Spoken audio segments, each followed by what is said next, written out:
They think you're weak because you care, because you flinch when they mock you, because you explain yourself when questioned, because you apologize for taking up space.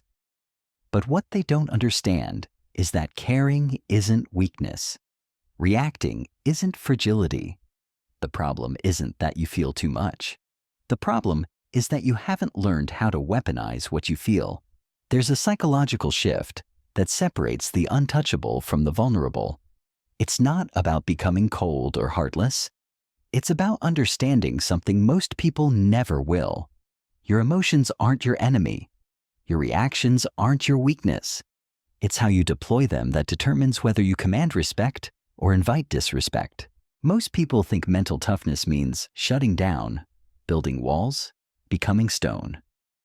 But that's not strength. That's numbness. And numbness makes you predictable. What makes you untouchable isn't the absence of feeling. It's the mastery of timing. Knowing when to show what you feel and when to keep it locked away like a weapon they'll never see coming. Here's what I'm going to show you today. One psychological technique that will fundamentally change how people perceive you. Not through aggression, not through cruelty, but through something far more powerful. Controlled unpredictability.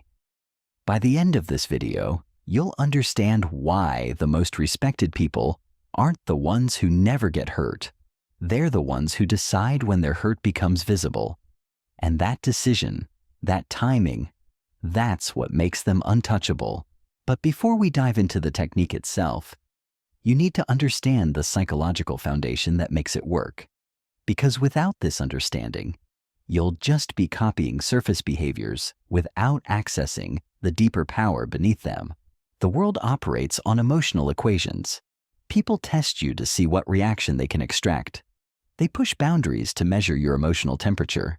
They probe for weakness not because they're malicious, but because it's human nature to establish hierarchies through psychological pressure. And here's the brutal truth.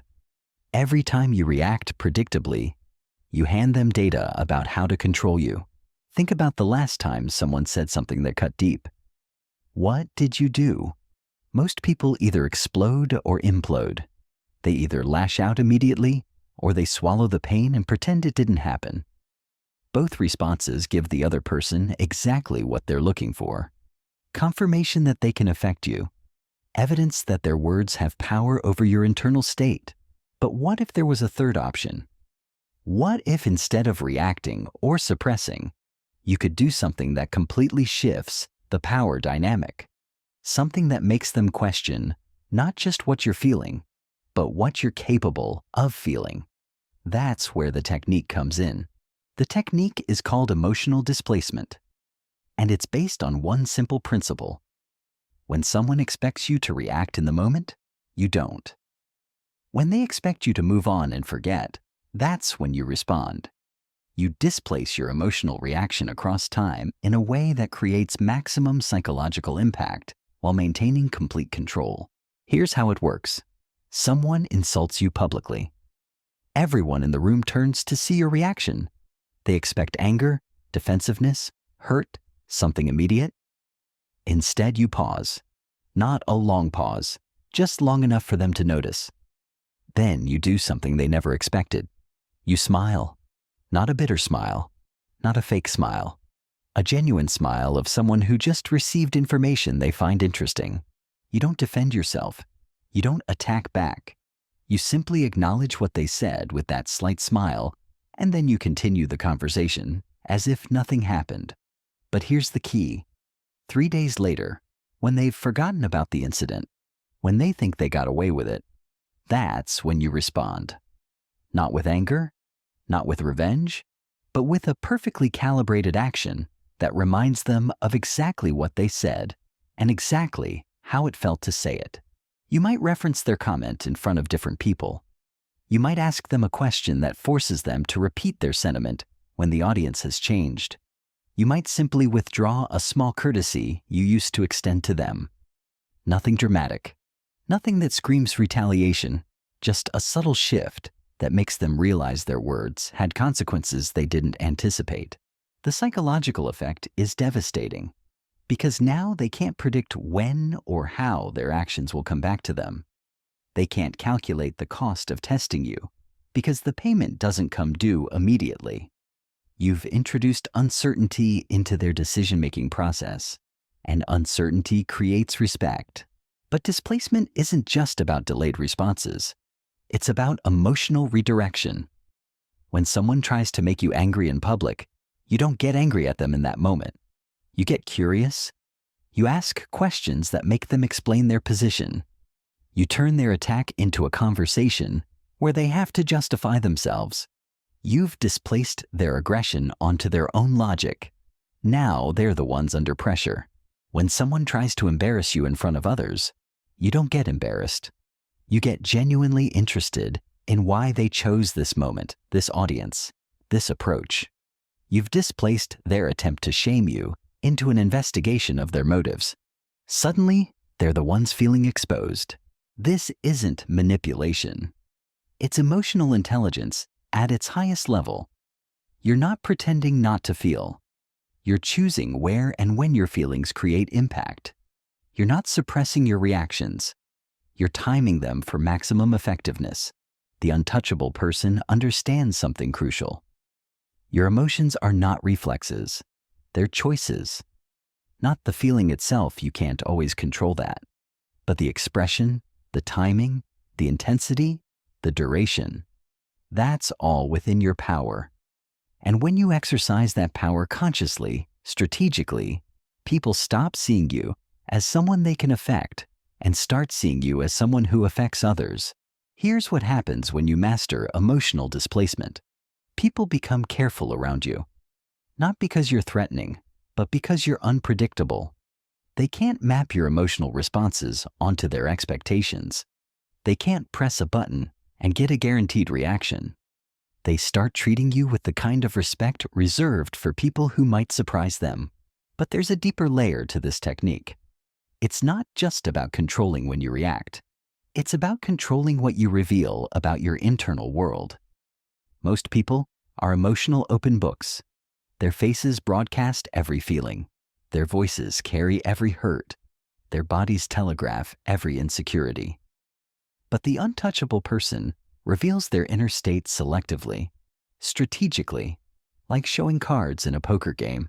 When you practice emotional displacement, you develop what psychologists call emotional sovereignty. You become the ruler of your own reactions, not suppressing them, not denying them, but governing them. And people can sense that governance. They feel the presence of someone who owns their emotional responses, rather than being owned by them. This is where most people get it wrong. They think being untouchable means being unfeeling.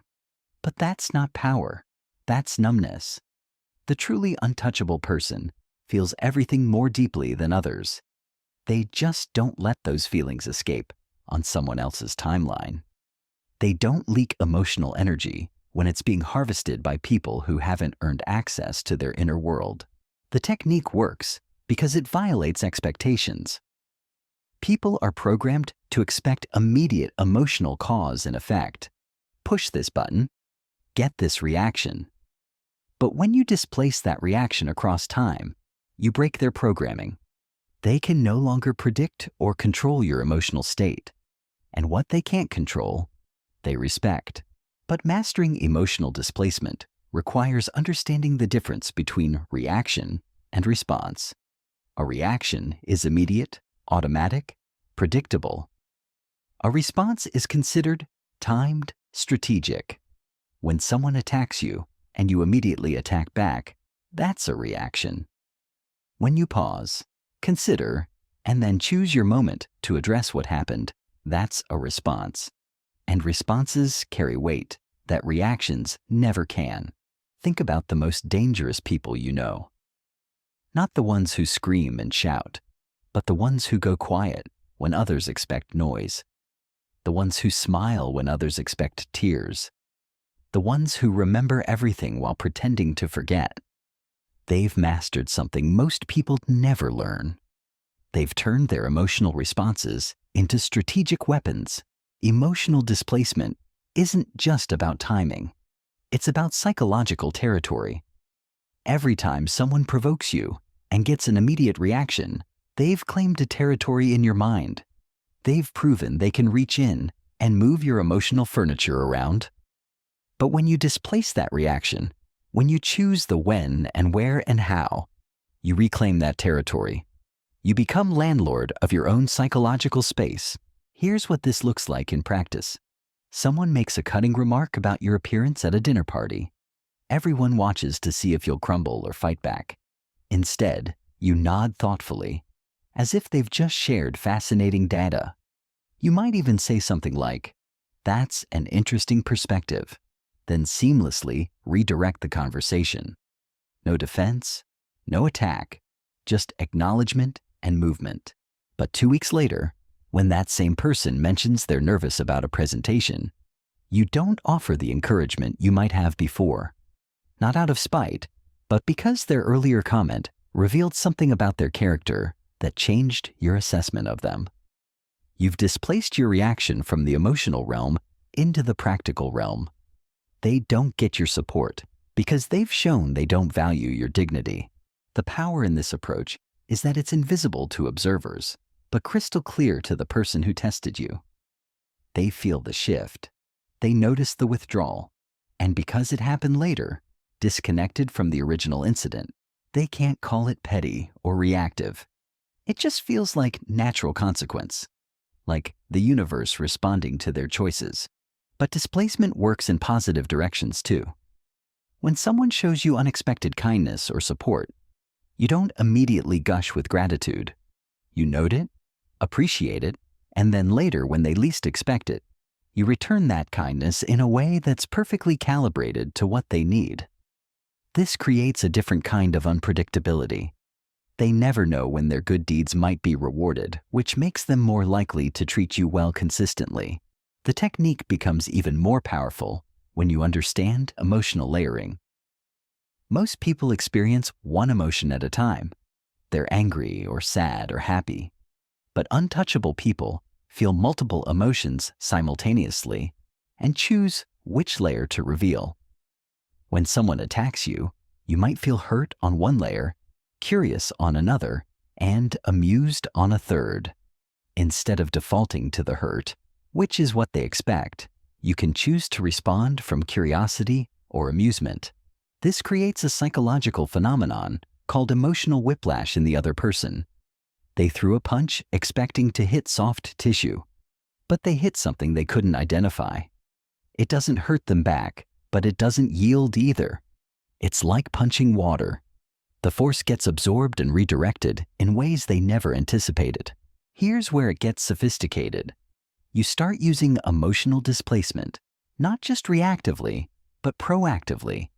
You begin conversations by establishing emotional frames that serve your purposes. When someone expects you to be defensive about a past mistake, you bring it up yourself with casual confidence. When they expect you to be excited about news, you respond with measured interest that makes them work harder for your approval. You're not being fake or manipulative. You're being selective about which authentic parts of yourself you reveal and when.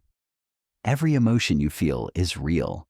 Every response is genuine, but you're choosing from your full emotional repertoire instead of defaulting to whatever feeling is loudest in the moment. The most advanced practitioners of this technique develop what I call emotional aikido. Just like the martial art redirects an attacker's force against them, emotional aikido redirects emotional attacks back onto the attacker. When someone tries to make you feel small, you don't shrink or inflate. You become genuinely curious about what's driving their need to diminish others. You've taken their attempt to shame you and turned it into an examination of their character. When someone tries to provoke jealousy by talking about their successes, you don't compete or diminish their achievements. You become fascinated by their need for validation. You might ask thoughtful questions about how they measure success or what drives their ambition. Suddenly, they're not impressing you with their wins. They're revealing their insecurities through their need to impress. This is where emotional displacement becomes truly untouchable. You're not just controlling your reactions anymore. You're controlling the entire emotional dynamic of your interactions. People walk away from conversations with you, feeling like they revealed more than they intended, while learning less about you than they hoped. But here's the crucial element that separates mastery from manipulation.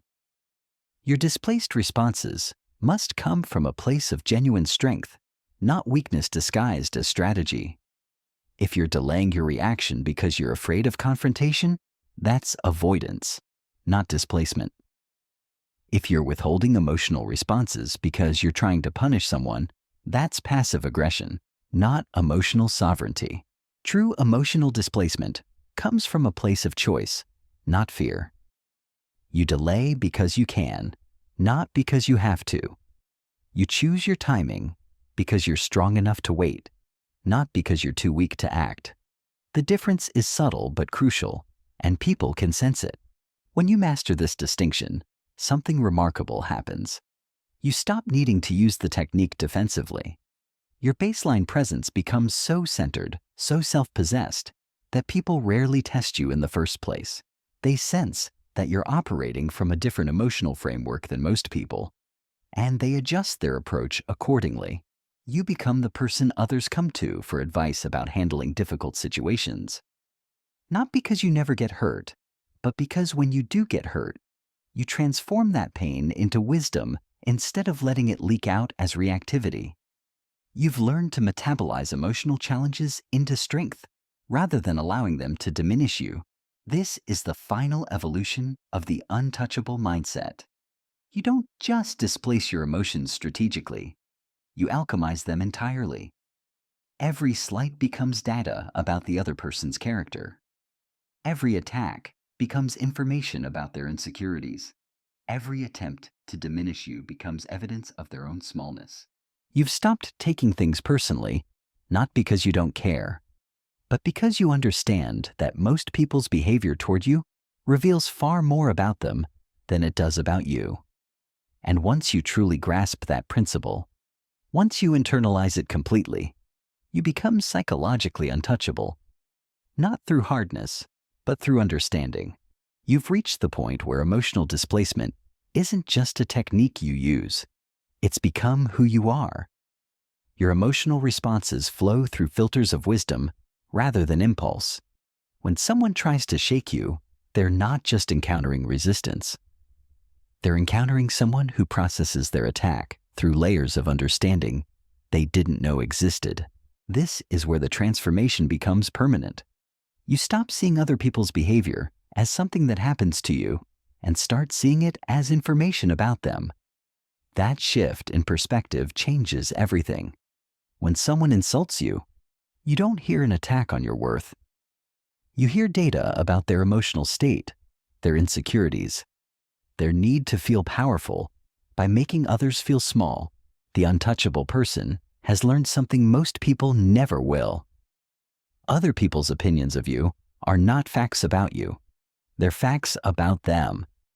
Their need to criticize reveals their dissatisfaction with themselves. Their attempts to provoke reveal their addiction to drama.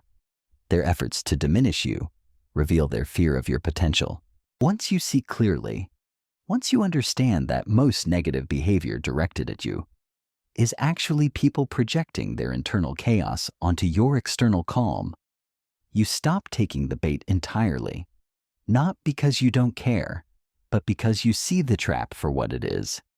A desperate attempt by someone who feels powerless to make you feel as unstable as they do. But here's what makes this truly powerful.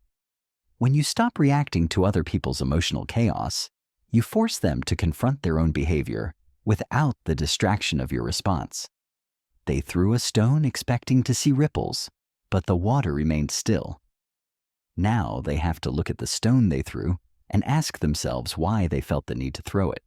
This creates something psychologists call behavioral mirroring. When you remain calm in the face of their storm, they start to see their own emotional dysregulation reflected back at them. Your stillness becomes a mirror that shows them exactly how out of control they appear. And most people, when confronted with their own behavior without the cover of your reaction, don't like what they see. That's when the real shift happens. they start modifying their behavior around you. Not because you demanded it, but because your presence makes them more aware of themselves. You've become a catalyst for their self-reflection, simply by refusing to absorb their emotional discharge. The technique works because it operates on a principle most people don't understand. Energy flows where attention goes. When someone attacks you and you immediately react, you're directing all your energy toward their attack. You're giving them your attention, your emotional resources, your mental bandwidth. But when you displace that reaction, when you choose your response timing, you're redirecting that energy back to yourself. You're not suppressing the feeling. You're redirecting the power. Instead of letting their attack drain your energy, you're using it to fuel your own clarity. Every provocation becomes a chance to practice emotional sovereignty. Every test becomes an opportunity to demonstrate your mastery over your own responses. This is where most people misunderstand what it means to be untouchable. They think it requires becoming hard, cold, disconnected. But the opposite is true. The untouchable person feels everything more deeply than others. They just don't let those feelings leak out uncontrolled. They've learned to feel fully while responding strategically. When you master this balance, something extraordinary happens. People start seeking your energy instead of trying to drain it. They come to you when they need clarity, when they need someone who won't get swept up in their emotional storms. You become a source of stability in a world full of reactive people. But the real power isn't in how others respond to you. It's in how you respond to yourself. When you're no longer at the mercy of every emotional trigger, when you can feel deeply without being controlled by those feelings, you access a level of inner freedom most people never experience. You stop living in reaction to other people's behavior and start living from your own center. Your mood isn't determined by how others treat you. Your sense of worth isn't dependent on external validation. Your emotional state isn't hijacked by every person who tries to push your buttons. This is mental untouchability in its purest form. Not the absence of feeling, but the mastery of feeling. Not the elimination of emotion, but the governance of emotion. You've learned to be the ruler of your inner world instead of letting that world be ruled by whoever happens to be in front of you. The technique I've shared with you today isn't just about handling difficult people or protecting yourself from emotional attacks. It's about reclaiming your psychological sovereignty. It's about becoming the author of your own emotional experience instead of letting others write your story through their treatment of you. When you truly understand that your reactions are choices, that your responses are within your control, that your emotional timing can be strategic rather than reflexive, you cross a threshold. You stop being someone things happen to and become someone who chooses how to respond to what happens. That choice, that conscious selection of when and how to express what you feel, is what makes you mentally untouchable. Not because you can't be affected, but because you decide how those effects manifest in your life. You've learned to transform every challenge into strength, every attack into wisdom, every test into proof of your own emotional mastery. And that mastery, that sovereignty over your own inner world, is something no one can take from you. They can test you, provoke you, attack you, but they cannot control how you process those experiences. They cannot determine your emotional state. They cannot dictate your responses. You've become untouchable, not through hardness, but through flexibility. Not through numbness, but through choice. Not through disconnection, but through conscious connection with your own power. To choose your response to anything life brings your way. That's the one trick that changes everything.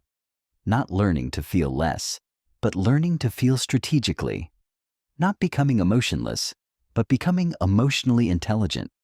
Not avoiding challenges, but transforming challenges into evidence of your own strength. When you master emotional displacement, you don't just protect yourself from other people's chaos. You become a force of calm in that chaos. You don't just avoid being affected by negativity. You transform negativity into clarity. You don't just defend against attacks. You alchemize attacks into wisdom. And that transformation, that ability to turn every challenge into growth, every attack into insight, every test into triumph, is what makes you truly, genuinely, permanently untouchable.